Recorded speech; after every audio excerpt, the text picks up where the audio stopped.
नमस्कार साथियों, आप सभी का स्वागत है आपके अपने YouTube channel daily GK master पर। साथियों, आज है 4 अक्टूबर और 4 अक्टूबर से जितने भी करंट अफेयर्स के क्वेश्चन अपडेट हुए हैं वो लेकर के आए हैं। आप सभी को पता है डेली ये घटना चक्र चलता रहता है, ठीक है। और जितनी भी डेली न्यूज़ें होती हैं वो आपकी एग्जामों के लिए काफ़ी ज़्यादा इम्पोर्टेंट साबित होते हैं। साथियों, आप कोई से भी एग्जाम्स की तैयारी कर रहे हो तो उनमें करंट अफेयर्स के क्वेश्चन जरूर पूछे जाते हैं। चाहे आप आरआरबी एग्जाम्स की तैयारी कर रहे हो या फिर एनटीपीसी की तैयारी कर रहे हो, एएलपी की हो जाती है, एसएससी जीडी की हो जाती है, 10+2 की हो जाती है, यूपीएससी की एग्जाम्स की तैयारी हो जाती है, पुलिस की एग्जाम होती है, ठीक है, एनडीए की एग्जामें लगती है आपकी, ठीक है। और आपकी जो बैंकिंग एग्जामें लगती है उनमें भी करंट अफेयर्स के क्वेश्चन पूछे जाते हैं। कोई सी भी एग्जाम लगती है तो कम से कम 10 से 15 क्वेश्चन करंट अफेयर्स के जरूर पूछे जाते हैं। तो साथियों, चैनल पर पहली बार आए हो तो चैनल को सब्सक्राइबर कर लीजिए, बेल आइकन को ऑन कर लेना ताकि वीडियो डलते ही आप लोगों के पास नोटिफिकेशन आ सके। टेलीग्राम ज्वाइन करना ताकि आपको पीडीएफ फाइल मिल जाए, 16 पीडीएफ फाइल, ठीक है, प्लस वीडियो भी मिल जाएगा। और ज़्यादा से ज़्यादा शेयर करना ताकि उन बहन भाइयों तक के क्लास पहुंच सके जो कंपटीशन की एग्जाम्स की तैयारी कर रहे हैं, तो उनके लिए काफ़ी बेटर रहेगी। तो आइए शुरू करते हैं बिना किसी देरी से पहले क्वेश्चन से ही। पहला क्वेश्चन है साथियों,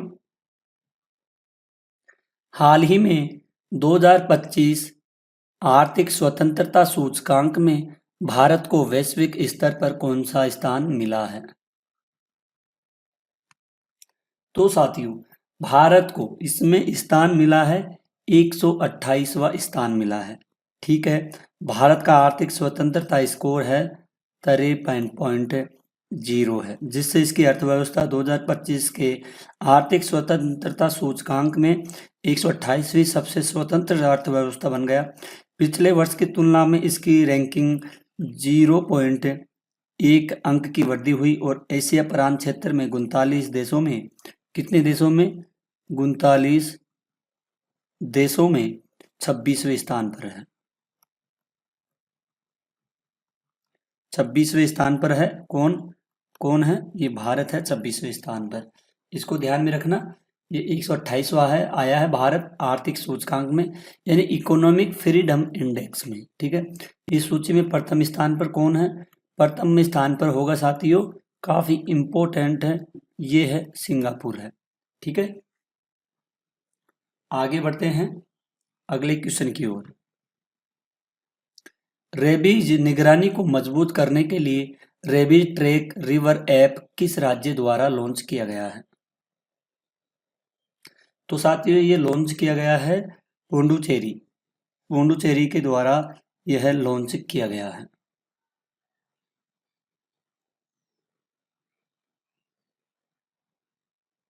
ठीक है।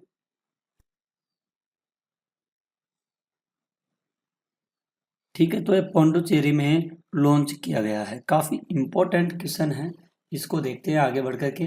यह ऐप राजीव गांधी गांधी पुदु चिकित्सा संस्थान द्वारा लॉन्च किया गया है। इसका उद्देश्य है रेबीज निगरानी को मजबूत करना है।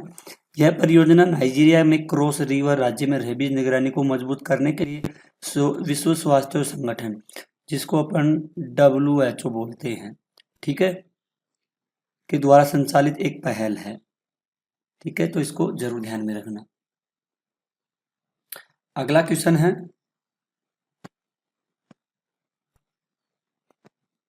अगला 2 अक्टूबर 2025 को महात्मा गांधी की कौन सी जयंती मनाई गई है? तो ये जयंती मनाई गई है साथियों, 156वीं जयंती मनाई गई है, ठीक है। 2 अक्टूबर को महात्मा गांधी जयंती।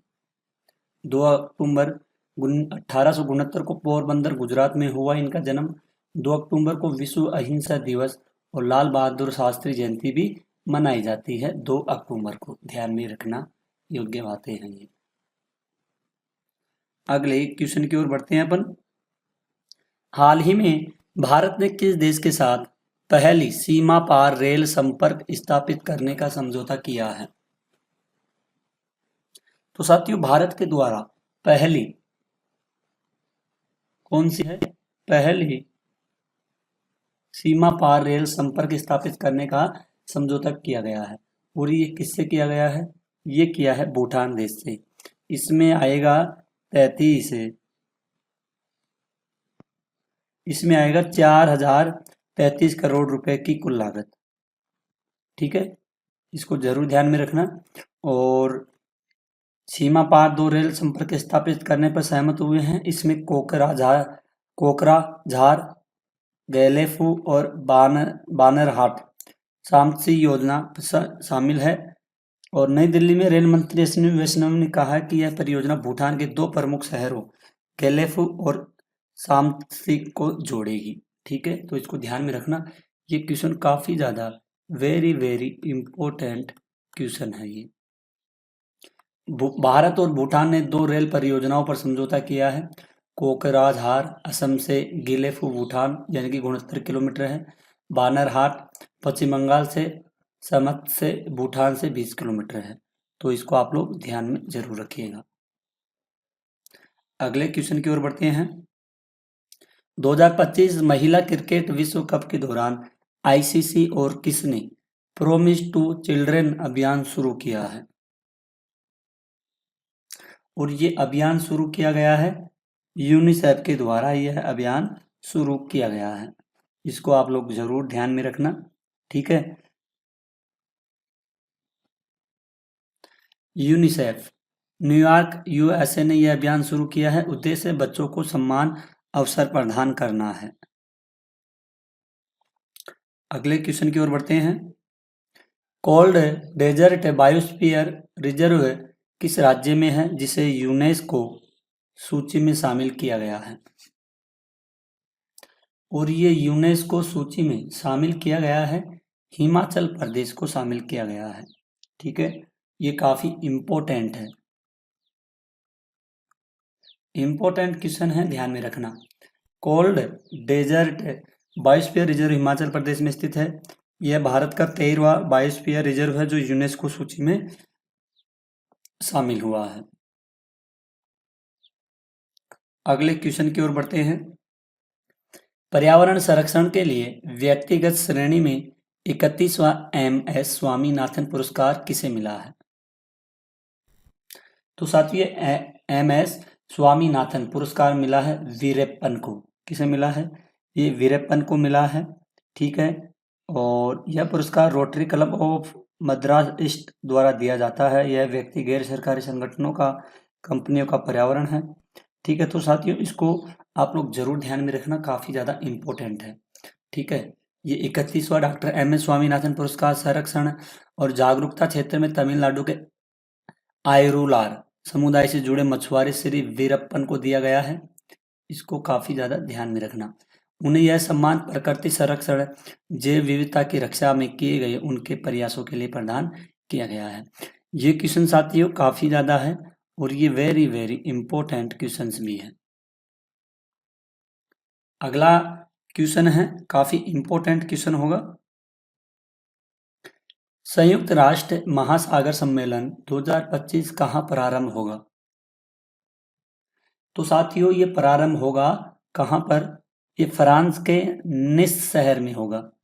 फ्रांस के ये निस शहर में होगा और ये होगा 9 से 13 जून 2025 को शुरू हुआ था ये। ठीक है, ये सम्मेलन महासागरों के लिए काफी इंपॉर्टेंट होगा। ठीक है, और यह फ्रांस और कोस्टा रिका है सह मेजबानी के लिए। ठीक है, सम्मेलन फ्रांस और कोस्टा रिका की सह अध्यक्षता में होगा। इसका मुख्य उद्देश्य समुद्र को प्रदूषण से बचाना है।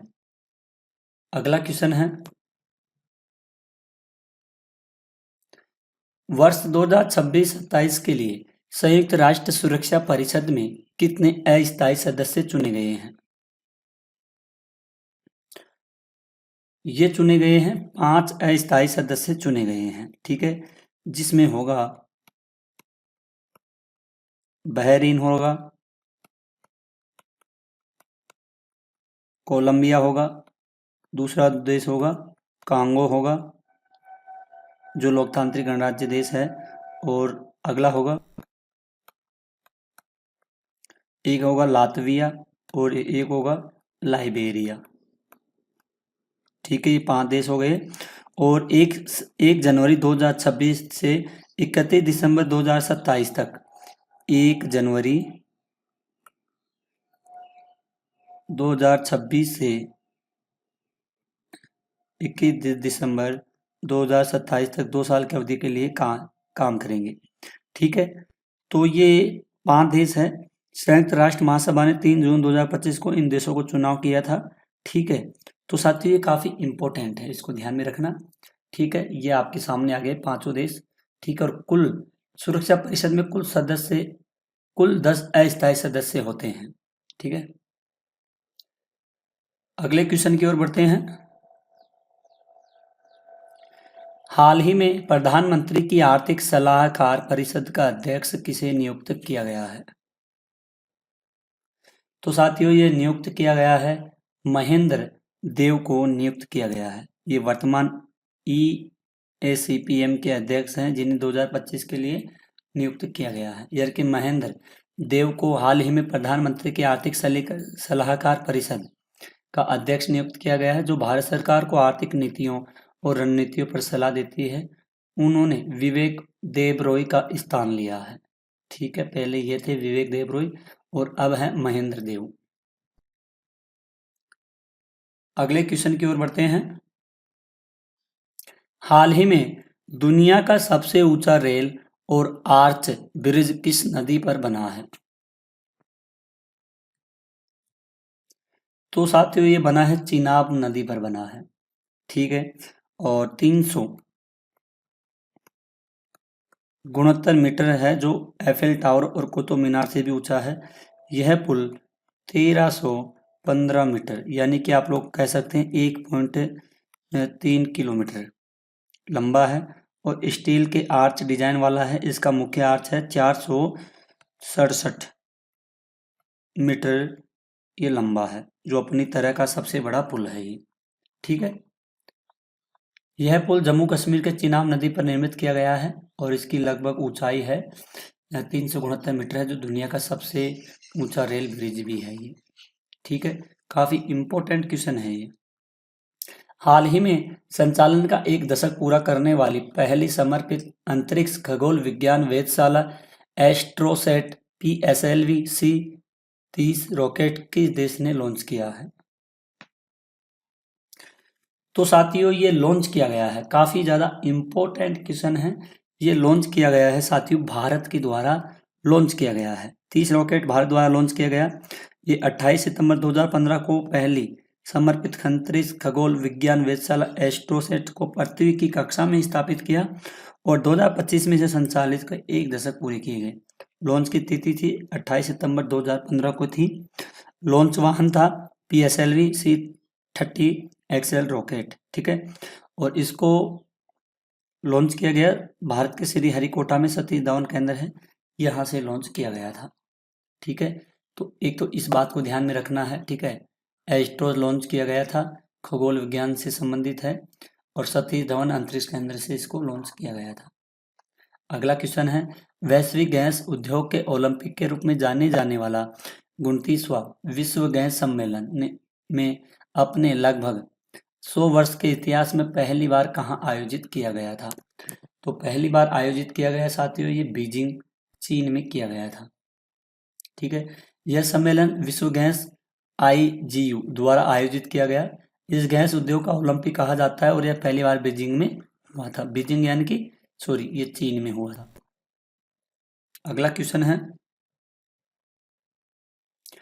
इंडिया जस्टिस रिपोर्ट के अनुसार किन 2 राज्यों में उच्च न्यायालय स्तर पर महिला न्यायाधीशों की हिस्सेदारी सबसे अधिक है, जो 33% है? जो 33% है, और ये 33% है सिक्किम और तेलंगाना में है। ठीक है, और सिक्किम के छोटे राज्य में उच्च न्यायालय में 33% महिला न्यायाधीशों के मानक को पूरा किया, जबकि तेलंगाना में उच्च न्यायालय में महिलाओं द्वारा 30% अधिक है। ठीक है, तो इसको ध्यान में रखना, ये काफी इंपॉर्टेंट क्वेश्चन है। सिक्किम और तेलंगाना में महिलाओं की हिस्सेदारी है 33%। ठीक है, अगला क्वेश्चन है, भारत ने कब तक अपना रक्षा उत्पादन 3 लाख करोड़ प्राप्त करने का लक्ष्य रखा है, जिसमें वैश्विक रक्षा विनिर्माण केंद्र के रूप में इसकी स्थिति मजबूत होगी। और साथियों, ये स्थिति है, ये मजबूत होगी 2029 तक।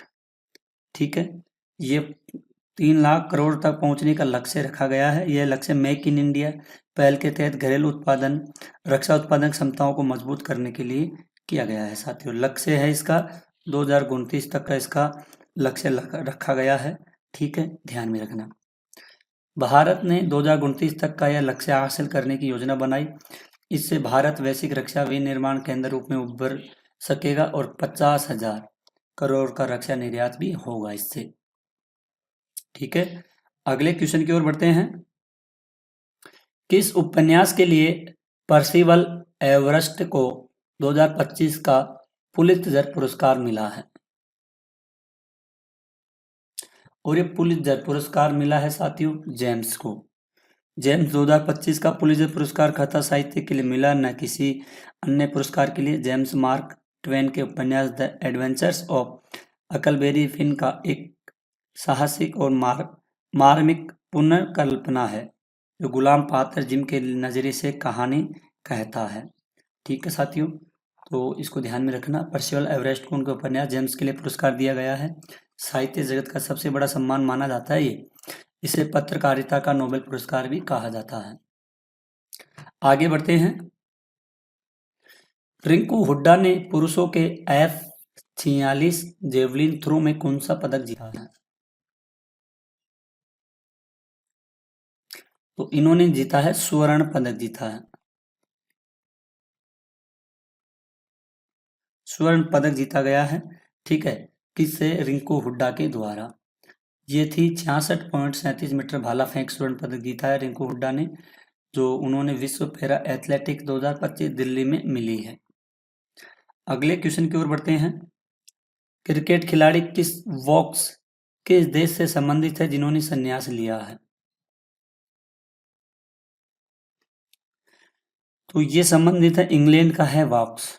इन्होंने संन्यास के लिए इन्होंने संन्यास लिया है, इसको ध्यान में रखना आप लोग। इंग्लैंड के क्रिकेटर हैं वॉक्स ने अंतर्राष्ट्रीय क्रिकेट से संन्यास लिया है। इनके अलावा कई अन्य खिलाड़ी जैसे ऑस्ट्रेलिया के एरोन फिच और न्यूजीलैंड के मार्टिन गुप्टिल ने भी हाल ही में संन्यास लिया है। साथियों, ये क्वेश्चन पूछे जाने वाले हैं आगे आने वाली एग्जामों के लिए। बथुकम्मा महोत्सव का आयोजन कहाँ हुआ है? तो ये होता है हैदराबाद में। ठीक है, यह महोत्सव तेलंगाना का प्रमुख उत्सव है और ये 9 दिन चलने वाला पुष्प महोत्सव है, जो देवी गौरी को समर्पित करता है ये। ठीक है, अगला व लास्ट क्वेश्चन है। कनेक्ट इंडिया 2025 कार्यक्रम का आयोजन अमेरिका के किस राज्य में हुआ है? और ये हुआ है अमेरिका के मिनेसोटा में। ठीक है,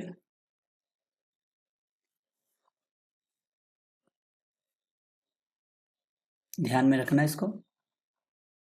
इसका उद्देश्य है आपदा और अन्य क्षेत्र में भारत और यूएसए को साझेदार संगठन के रूप में एकजुट करना, और यह कार्यक्रम भारतीय संघ द्वारा मिनेसोटा में आयोजित किया गया है। मिनेसोटा है अमेरिका का।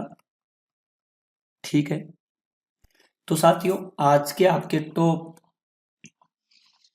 20 क्वेश्चन थे करंट अफेयर्स के, इनको अपन ने कवर किए हैं। सारे क्वेश्चन इंपॉर्टेंट है एग्जाम की दृष्टि से। इस टॉपिक से एक भी क्वेश्चन बाहर जाने वाला नहीं है। चाहे आपकी कोई सी भी एग्जाम से लगती है तो उनमें यहाँ से 100% क्वेश्चन पूछे जाएंगे, क्योंकि आपको पता है करंट अफेयर्स के क्वेश्चन जरूर पूछे जाते हैं। कोई से भी एग्जाम से लगती है तो करंट अफेयर जरूरी है। तो प्यारे बहन भाइयों, आप वीडियो के एंड तक बने रहना है। आप तब भी वीडियो देखते हो, जो भी बहन भाई पहली बार आता है, मैं आपसे निवेदन करता हूँ पहले वीडियो देखिए। कंटेंट क्वालिटी कुछ भी अच्छी लगती है तो चैनल को आप लोग सब्सक्राइबर कीजिए, बेल आइकन को ऑन कीजिए, ताकि दोबारा वीडियो डलते ही आपके पास नोटिफिकेशन आ सके।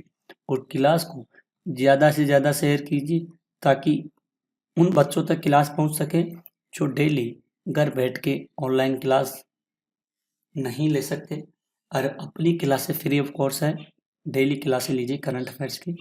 तो साथियों आज की क्लास को यहीं ख़त्म करते हैं, मिलते हैं अगली क्लास में, तब तक के लिए धन्यवाद। जय हिंद, जय भारत।